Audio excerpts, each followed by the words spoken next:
We generally talk about truth like it's a vitamin. Right, like it's this universally healthy thing. Exactly. Like we should all just be striving to consume more of it every day. I mean, we're told from childhood, the truth will set you free. Yeah, that's the classic line. But imagine you get a piece of news, like really paradigm-shifting, reality-altering news, the kind of truth that changes literally everything about how you see your life. Uh-huh. And your immediate reaction, or, maybe the reaction of someone you're watching, is just nothing. A total blank stare. Right. A totally calm, like, okay, what's for lunch? And to the outside world, it looks like grace under pressure. It looks like the ultimate composure. But it's really not. No, it's not. And that's what we're getting into today. Welcome to the deep dive, everyone. We are looking at a really fascinating set of sources today, mostly anchored by this document called The Architecture of Readiness. It's a brilliant text. It really is. And our mission today for you, the listener, is to figure out what actually happens to our minds and our physical bodies when a truth arrives before we are actually ready to handle it. Yeah. And the text argues that this blank stare you mentioned, it isn't composure at all. It's actually a biological quarantine protocol. A quarantine protocol, which is such a wild pivot in how we view human behavior. It really is. Because, when we observe someone resisting a clear, undeniable truth, our default assumption is usually pretty uncharitable, right? Oh, for sure. We think they're just being stubborn. Exactly. Or maybe we assume they just, aren't intelligent enough to grasp the facts. Right, like they just don't get it. Yeah. But this material completely dismantles that assumption. It argues that we do not resist truth out of stubbornness or ignorance. We resist it because a deeply true thing, like a real foundational truth, not just some trivial fact, is a structural threat. A structural threat. I like that phrasing. It implies it's not just new information being filed away. It's like a wrecking ball hitting the foundation of a building. That's a great way to put it. It demands a complete identity change. Wow. So it's not just updating your mental software. No, not at all. And that's the core premise here. Mm-hmm. The human psyche, fundamentally, is not a truth-seeking organ. Which is a tough pill to swallow. Oh, it's very difficult for a lot of us to accept, especially, people who really value logic and reason. But the psyche is actually a coherence-seeking organ. Coherence-seeking. Okay, break that down for us. Well, its primary overarching job is to keep your life narrative intact. It has to maintain a livable story about who you are, what the world is, and what your past means. Right. So if a truth threatens that coherence, the psyche does not just cheerfully update its files to accommodate it. The analogy that jumps to mind here is the biological immune system. Oh, that's spot on. Like if a foreign virus enters your body, your immune system doesn't say, oh, neat new genetic information, let's incorporate this into our DNA. Right, it definitely doesn't do that. It says intruder, destroy. And, reading through the sources, it seems the psyche does the exact same thing with an incompatible truth. Yes, it treats it like a psychological pathogen. A pathogen. It tries to neutralize it, expel it, or just wall it off entirely. And that actually brings us to the exact moment of entry, the first wave. If the psyche views this incoming truth as a virus, the immediate reaction is profound shock and fragmentation. Which brings us back to that blank stare I mentioned at the start, the silent reaction. Exactly. The source material points out this really surprising detail.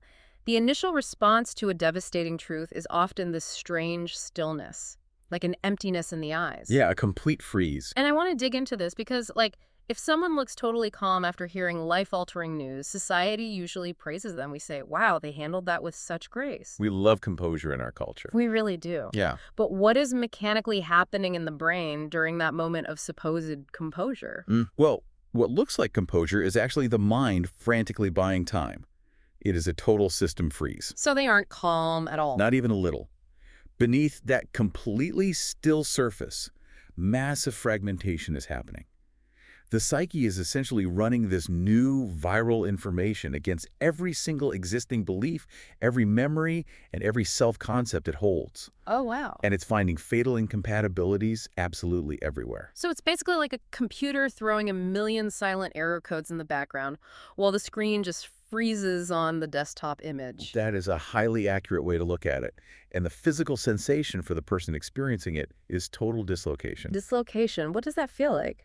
The text describes it as feeling like the floor is shifted slightly, but you were the only one in the room who actually felt it. That's terrifying. It is. You suddenly don't know which of your thoughts are yours or, which memories are reliable. And crucially, this isn't just a cognitive process. The nervous system registers a severe, literal threat to survival. Because to the primitive parts of the brain, identity death feels identical to actual physical death. Exactly that. Cortisol spikes massively. The body is suddenly preparing to fight or flee a danger it can't physically locate. So they're sitting perfectly still, but their body thinks a tiger is in the room. Yes. People describe feeling cold or hollow or experiencing a dissociative state where they feel like they're watching themselves from a distance. Wow. But here's the most striking behavioral quirk of this phase. People often become hypervigilant about tiny, totally insignificant details, while remaining entirely numb to the massive truth that just shattered their world. That is so wild to think about. Like, you're sitting there, your marriage is unexpectedly ending, or your company just went bankrupt, and you are entirely focused on, like, a speck of dust on the coffee table. Right, or adjusting a picture frame. Yeah. Why do we do that? Because the speck of dust is manageable, the mind can process the dust. The truth is way too massive to process, so consciousness just narrows its aperture to something microscopic just to maintain a grip on reality. Okay, so that shock phase is a temporary freeze, a stalling tactic. But the freeze always breaks eventually, right? Like, the computer has to reboot. It does. The shock wears off. So when it does, how does the mind actively start building walls to protect its coherence? I mean, it has to do something with this virus. Well, this is the second wave. The psyche launches an arsenal of highly sophisticated, entirely automated defenses. And we have to remember, these are not conscious lies. Right, the person isn't plotting to deceive anyone. Exactly. The system is doing this to avoid a catastrophic psychological collapse. I have to play devil's advocate for a second, though, because one of the first defenses the sources mention is minimization. Yes, shrinking the truth. Right. But isn't minimization sometimes absolutely necessary for survival? I mean, if I allowed the full, unvarnished emotional weight of every tragedy to hit me instantly, I'd never be able to get out of bed or make the necessary phone calls. That's a very fair point. So is the author saying these defenses are fundamentally bad? Not at all. They are actually brilliant evolutionary adaptations for immediate survival. The problem only arises when a temporary tourniquet becomes a permanent lifestyle. Ah, okay. The permanence is the issue. Exactly. Minimization is a great example, shrinking the truth down, saying things like, it's not that serious, or I've dealt with worse. The mind is negotiating the truth down to a manageable size. Which helps you get through the afternoon. Right. But if you're still minimizing a massive betrayal 3 years later, well, you're living in a delusion. It's like saying, it's just a little cough. When you actually have tuberculosis, it keeps you walking around, but the disease is still spreading. Perfect analogy. And then you have recontextualization. Okay, what's that one? This is the mind's frantic search for an alternative narrative. Let's say you find undeniable evidence of infidelity. Secret text messages, mysterious charges on a card. Something you can't just ignore. Right. The mind will immediately revisit memories and construct elaborate, almost fantastical counter-narratives where the truth doesn't mean what it obviously means. Like, oh, they're just working late, or it's a surprise party they're planning for me. Exactly. The brain is an incredible storyteller when its life depends on it. And we also see projection in the sources, right, pushing the discomfort outward. Yes, the classic shoot the messenger scenario, where the completely innocent person who happens to deliver the truth suddenly becomes the enemy. Right, the person standing closest to the blast radius absorbs all the emotional charge. Yeah. And we can't forget bargaining either. Yeah. It's a very poignant, almost childlike belief that if we just act a certain way or wait long enough or become a quote-unquote better person, reality itself can be retroactively revised. All of those are fascinating, but I really want to zero in on a very specific defense from the text, because I know the person listening to this deep dive right now, you are a learner, you are curious, you probably read a lot. The intellectualizers. Yes, intellectualization. The source points out how smart, highly articulate, emotionally sophisticated people fall right into this trap. This is a very sneaky defense. No, it really is. We don't deny the truth. We research it.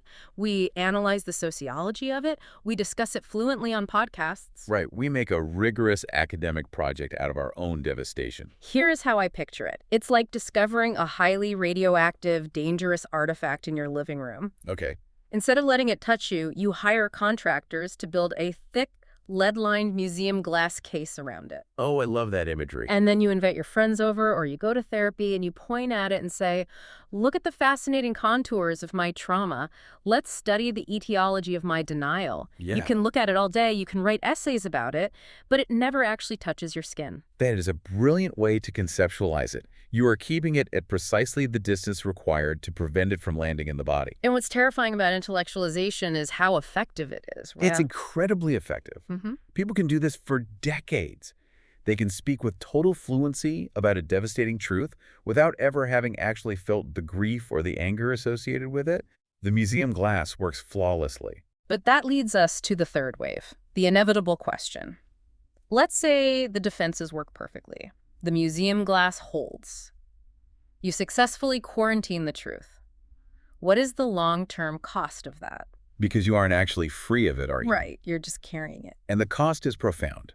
Because an unprocessed truth does not evaporate. It simply goes underground. It becomes subterranean. Right. On the surface, the person might seem completely functional. They're holding down a job, going to social events, maybe even seeming joyful.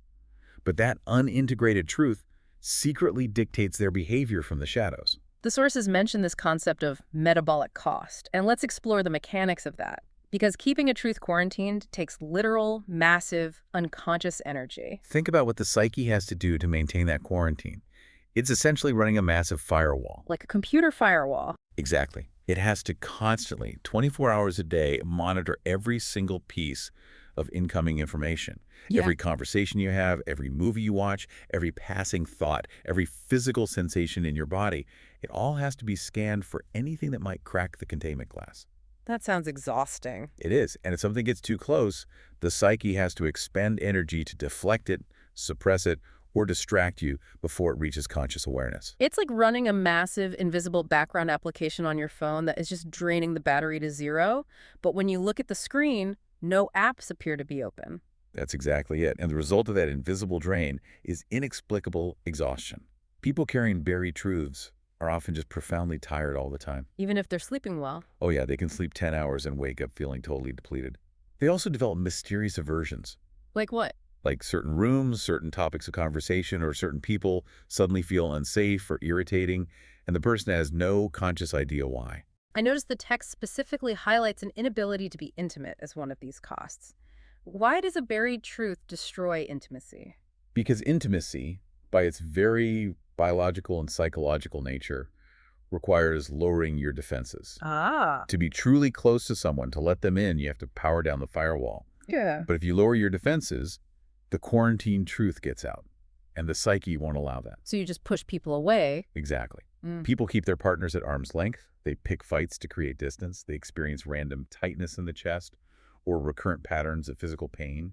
They're basically living with only a fraction of their full self available to them. Okay, so carrying a buried truth is utterly exhausting. The metabolic cost is bankrupting you. The firewall is failing. How do we eventually put it down? That's the million-dollar question. Right.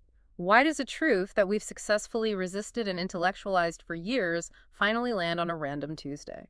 I want to talk about the fourth wave, the thaw, and the conditions for readiness. Yes. And to start, we really have to dismantle the myth of force. The deeply ingrained human intuition that louder is better and harder is more effective. We all believe this. We think that if we just find the perfect, flawless, logical argument, or if we present a tall enough stack of empirical evidence, we can force someone to see the truth.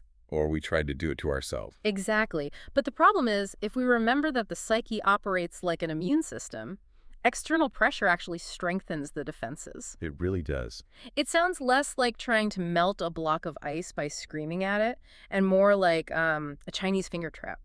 Ooh, explain that. Well, the underlying mechanism of that toy is that the harder you pull, the tighter the woven mesh grips your fingers. The psyche literally uses the energy of your forcing to weave a tighter defense. That is such a good visualization. Right. If you push someone toward a truth they aren't ready for, their brain uses your aggression as proof that they are under attack and they lock down harder. Yeah, that is exactly the mechanism. Truth only lands when the conditions for readiness are met. It has its own internal timeline, and you absolutely cannot bully it. So what are those conditions? The source material outlines 4 main ones that allow that finger trap to loosen. Right. The first is accumulated cost. Eventually, the sheer pain and exhaustion of the denial outweighs the pain of the truth. So the battery just dies. Yes, it's a brutal, unglamorous pathway, but it is highly reliable. Life just keeps presenting the truth in escalating forms until you run out of energy to power the firewall and the person is broken open by it. Man. Okay, what's the second condition? The second condition is witnessed safety. And we really need to dig into the biology of this. It's about nervous system co-regulation. Let's pause and explain co-regulation because that sounds a bit clinical. Are we talking about like mirror neurons here? How does someone else's calm presence actually change my literal heart rate? Well, we are social mammals, right? And our autonomic nervous systems are constantly scanning the environment and specifically the people around us for cues of safety or danger. We have mirror neurons that literally simulate the emotional states of those we observe. So if you are sitting across from someone who is anxious, or who has an agenda, or who desperately needs you to see the light, your nervous system registers their urgency as a threat. It senses the pressure. Exactly. The vagus nerve signals the body to maintain the defenses. But if you are around someone who holds genuine, grounded stability, someone with no agenda, no urgency, and no need to fix you, your nervous system uses their calm baseline as a tuning fork. A tuning fork. I love that. Your heart rate variability actually syncs with theirs. Your body realizes, purely on a physiological level, that it is safe enough in this exact moment to lower the shield. So it's physiology, not sentimentality. That explains so much. That's why one person can tell you a hard truth and you blow up at them, but another person says the exact same words and you break down in tears. Exactly. Your body felt safe enough with the second person to let the truth out of quarantine. Wow. And that biological safety leads directly to the third condition, right? Somatic thaw. Yes. Truth that is kept out of the conscious mind is almost always held in the body as chronic muscle tension, or bracing, or numbness. So the body is literally armored against the feeling. The body keeps the score concept. Precisely. And when the body finally releases that physical tension, perhaps through deep breath work or vigorous movement, or just finally weeping the psychological material that was trapped behind that physical dam surfaces. The body says what the mind has been refusing to articulate. Exactly. And the fourth condition the sources mention is disruption. Right. A new relationship, a profound piece of art, or a forced period of deep solitude. Basically something that creates a sudden gap in your habitual daily framing of the world. Yes. And in that tiny gap, before the defenses can boot up again, the truth slips in. Okay, so let's move to the final phase.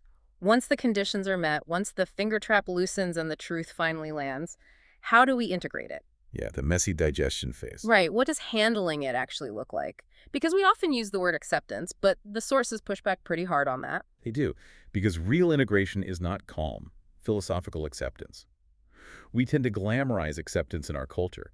We think it means sitting on a mountaintop, feeling instantly zen and at peace with our trauma. Which is pretty unrealistic. Very. The material clarifies that integration is a digestion process.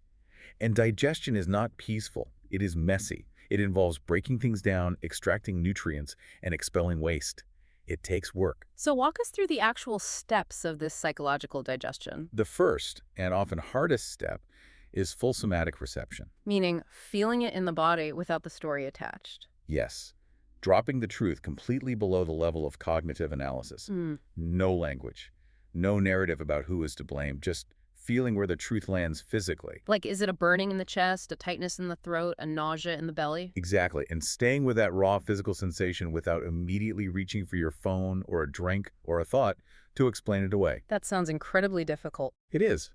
Because every evolutionary instinct tells you to run from pain. You have to actively teach your body to stay. Which naturally leads to the next step, which the text calls honest grieving. And the author makes a point that this isn't the performative grief we sometimes do for sympathy. No, it's the unglamorous mourning of lost illusions. You are mourning a lost version of a person you loved, or a lost future you thought you were going to have, or an image of yourself that turned out to be false. And you cannot rush this. Our culture loves to prematurely turn trauma into lessons or growth. Oh, we love doing that. Like, what did this teach me about myself? Exactly. And jumping to that is just intellectualization sneaking back in through the back door. If you short-circuit the grief to get to the lesson, the grief doesn't complete its cycle. It just accumulates. Only after the body has received it and the grief has fully moved through the system do we get to the cognitive step. revision of the story. Right, you have to rebuild the narrative of your life to include this new, heavy truth. And my favorite observation from the sources is that revising the story isn't about casting yourself as the ultimate tragic victim or the grand overcoming hero. No, it requires a profound, quiet humility. It's just saying, this happened, I didn't see it coming, here is mechanically why I was blind to it, and here is who I am now. It's so grounded. It contains so much more reality than the old, fragile story you were defending. And that grounded reality brings us to the final proof of integration. Behavioral change. Right. How do you know someone has actually digested a truth and isn't just performing acceptance? You look at what they do when no one is watching, when the old triggers arise, the quiet, invisible shifts in habit. Exactly. When the old situation presents itself, that blind, compulsive pull toward the old defensive behavior, the urge to minimize, to blame, to distract, is simply gone. Not because they are white-knuckling it with willpower. Right. But because the psychological need that the defense was serving has been dissolved by the truth. The firewall is dismantled because there is no longer a virus to hide from. To pull all of this together, this is an arduous journey. You cannot rush the internal collapse of defenses. You can't force it in yourself, and you certainly can't scream someone else into seeing reality. No, you can't. But what you can do is support the conditions for readiness through small, repeated acts of turning toward reality instead of away, choosing the slightly more honest, uncomfortable conversation, feeling the physical feeling in your chest instead of immediately grabbing a distraction. It is a grueling process, but there's an ultimate payoff, which the author beautifully terms the strange mercy of truth. The mercy of truth, what does that actually feel like? The mercy is that fully receiving the truth ends the massive bankrupting energy expenditure of avoiding it. All that metabolic cost we talked about. It's server farm running the firewall. Exactly. It gets powered down and all that energy gets returned to you. People who have integrated hard truths report a profound, sudden sense of aliveness that had been locked up in the quarantine. They get their life force back. They do. They feel a grounded solidity. They aren't fragile anymore because they have proved to their own nervous system that hard truths can be survived. That on the other side of the collapse isn't destruction, but actual solid ground. Real ground, not the illusion of it. Which brings us to our final thought for you, the listener. If the human psyche requires profound safety, nervous system co-regulation, and an absolute absence of pressure to finally integrate a hard truth. Yeah. What does that mean for how society is structured? Think about our justice system, our political debates, our social media discourse. They are built entirely on force, pressure, public shame, and adversarial combat. Wow. That's a profound point. If the human mind literally locks down tighter when pushed, are our institutions actually designed to prevent the truth from ever landing? It's a paradox worth chewing on. That's our deep dive for today.